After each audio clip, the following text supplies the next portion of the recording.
Assalamualaikum warahmatullahi wabarakatuh. Perkenalkan, nama saya Mezita Fezatun Nufus dengan NIM 2302272 dari Fakultas Ilmu Pendidikan, Prodi Pendidikan Guru, Pendidikan dan Akusyanini. Baik, pada minggu kali ini saya akan membahas mengenai leadership style atau gaya kepemimpinan.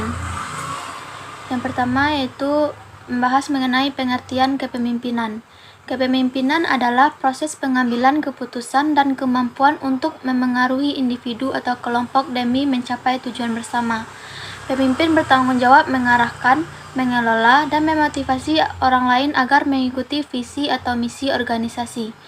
Kepemimpinan tidak hanya soal menguasai otoritas, tetapi juga soal memberikan pengaruh positif kepada bawahan, menciptakan harmoni, dan mencapai hasil yang bermanfaat bagi organisasi, bukan untuk kepentingan pribadi. Kepemimpinan juga mencakup kemampuan membaca situasi dan kondisi organisasi serta orang-orang yang dipimpin.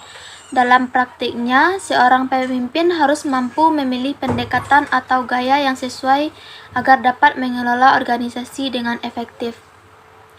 Adapun jenis dan gaya kepemimpinan, yaitu pengertian gaya kepemimpinan adalah cara seseorang pemimpin melaksanakan perannya. Setiap gaya memiliki kelebihan dan kekurangan, tergantung situasi dan individu yang dipimpin. Ada beberapa gaya kepemimpinan utama, yaitu yang pertama, kepemimpinan karismatik. Pemimpin karismatik menggunakan daya tarik pribadi, wibawa, dan kemampuan untuk memengaruhi orang lain. Gaya ini membuat bawahan merasa terinspirasi dan yakin pada visi pemimpin. Karisma seringkali muncul secara alami, tetapi sulit diukur. Contohnya adalah pemimpin besar seperti Soekarno yang mampu menarik perhatian dan kepercayaan banyak orang melalui retorika dan kepribadiannya. Adapun kelebihan dari kepemimpinan ini yaitu yang pertama, membangkitkan antusiasme dan loyalitas bawahan. Yang kedua, memotivasi individu untuk bekerja keras demi tujuan bersama. Adapun kekurangannya yaitu tergantung pada kemampuan pribadi pemimpin dan tidak selalu berkelanjutan tanpa kehadiran pemimpin tersebut. Yang kedua, kepemimpinan paternalistik. Gaya ini mirip dengan cara orang tua mengayomi anak. Pemimpin paternalistik melindungi bawahannya dengan sangat hati-hati, tetapi seringkali terlalu protektif. Mereka cenderung tidak memberikan banyak kebebasan kepada bawahan untuk mengambil inisiatif atau belajar dari kesalahan. Adapun ciri-ciri kepemimpinan ini yaitu yang pertama, pemimpin bertindak sebagai pengayom. Yang kedua, semua keputusan utama diambil oleh pemimpin dan membuat bawahan merasa aman tetapi kurang mandiri. Adapun kelebihannya, memberikan rasa aman bagi bawahan dan meminimalkan risiko kesalahan karena semua dikontrol pemimpin. Selanjutnya, kekurangannya menghambat kreativitas dan kemandirian bawahan dan membuat organisasi terlalu bergantung pada pemimpin. Yang ketiga, kepemimpinan militeristik. Pemimpin militeristik meniru pendekatan militer dengan menekankan kedisiplinan, hierarki, dan keputusan mutlak. Gaya ini sering digunakan dalam situasi yang membutuhkan kendali ketat, seperti dalam kondisi darurat atau lingkungan kerja yang membutuhkan struktur jelas. Adapun ciri-ciri kepemimpinan ini yaitu yang pertama, sistem komando satu arah, yang kedua, penekanan pada formalitas dan ritual, dan yang ketiga, menghindari masukan atau kritik dari bawahan. Adapun kelebihannya yaitu cocok untuk situasi yang membutuhkan kedisiplinan tinggi dan efektif dalam menyelesaikan tugas dengan cepat. Selanjutnya, kekurangan dari kepemimpinan ini yaitu komunikasi satu arah menghambat inovasi dan bawahan cenderung merasa kurang dihargai. Yang keempat, ada kepemimpinan otoriter atau otokratik. Pemimpin otoriter mendasarkan kepemimpinan pada kekuasaan mutlak. Keputusan dibuat tanpa konsultasi dengan bawahan. Gaya ini efektif ketika bawahan kurang terampil atau membutuhkan arahan jelas, tetapi dapat menciptakan suasana kerja yang tegang jika diterapkan terlalu lama. Adapun kelebihan dari kepemimpinan ini yaitu mempercepat pengambilan keputusan dan cocok untuk situasi darurat atau krisis. Kekurangannya yaitu menurunkan moral bawahan dan tidak mendorong partisipasi dan kreativitas. Yang kelima, kepemimpinan laissez-faire. Pemimpin laissez-faire memberikan kebebasan penuh kepada bawahan untuk bekerja sesuai kemampuan mereka.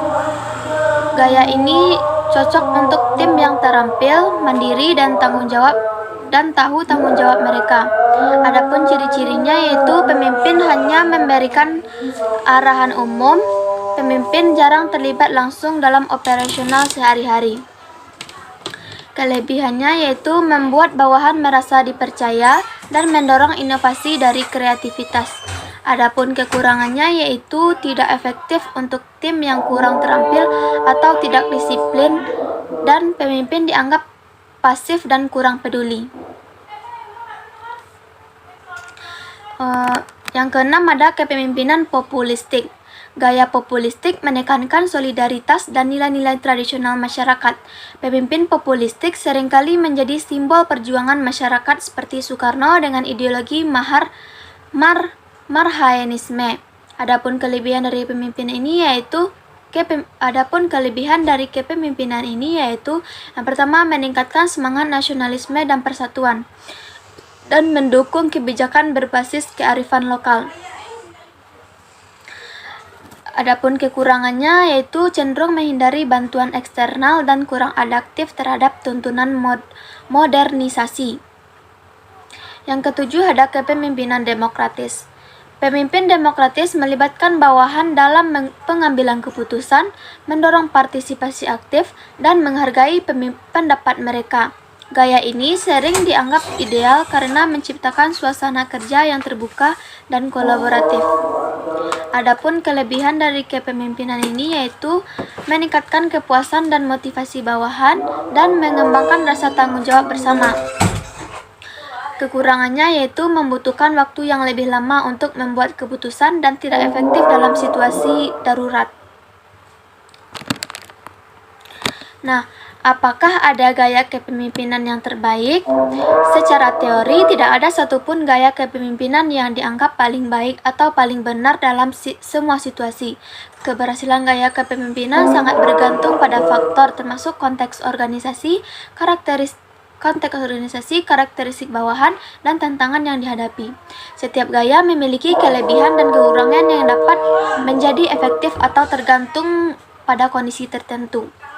Adapun faktor-faktor penentu efektivitas gaya kepemimpinan yaitu yang pertama, konteks dan situasi.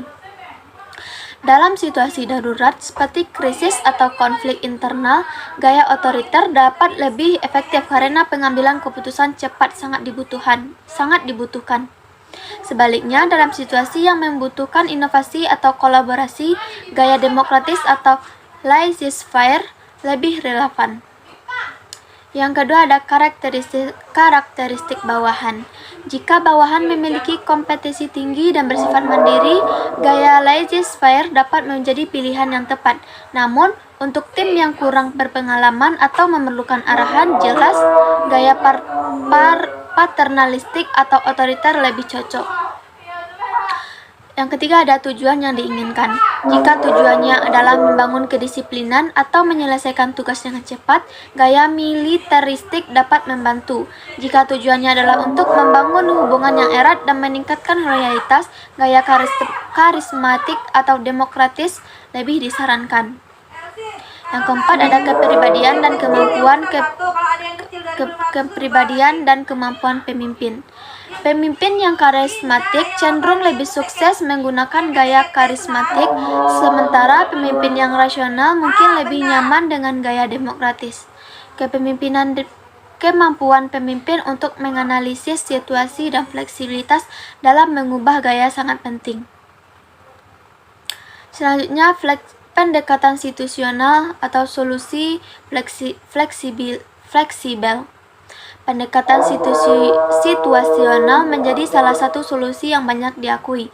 Menurut teori kepemimpinan situasional, seorang pemimpin yang baik adalah mereka yang mampu menyesuaikan gaya kepemimpinannya dengan kebutuhan organisasi dan bawahan. Misalnya, ketika menghadapi tim yang belum terampil, pemimpin dapat menggunakan gaya direktif atau otoriter.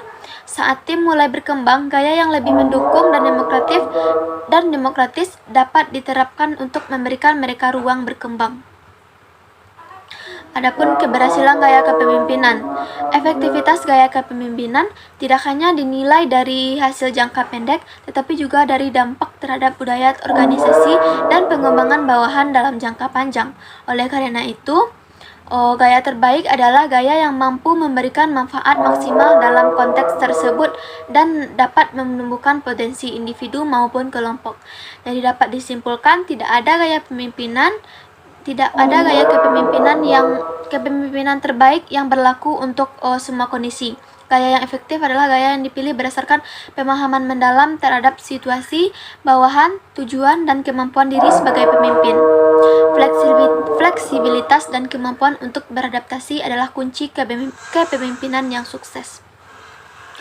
Baik, dari penjelasan saya tadi dapat saya simpulkan bahwa kepemimpinan adalah seni dan ilmu yang membutuhkan pemahaman mendalam tentang gaya, situasi, dan individu yang dipimpin. Tidak ada gaya yang sempurna, yang penting adalah kemampuan pemimpin untuk memilih pendekatan yang lebih tepat demi mencapai tujuan organisasi. Baiklah, sekian materi yang dapat saya sampaikan mengenai gaya kepemimpinan. Apabila ada kesalahan kata, saya mohon maaf. Assalamualaikum warahmatullahi wabarakatuh.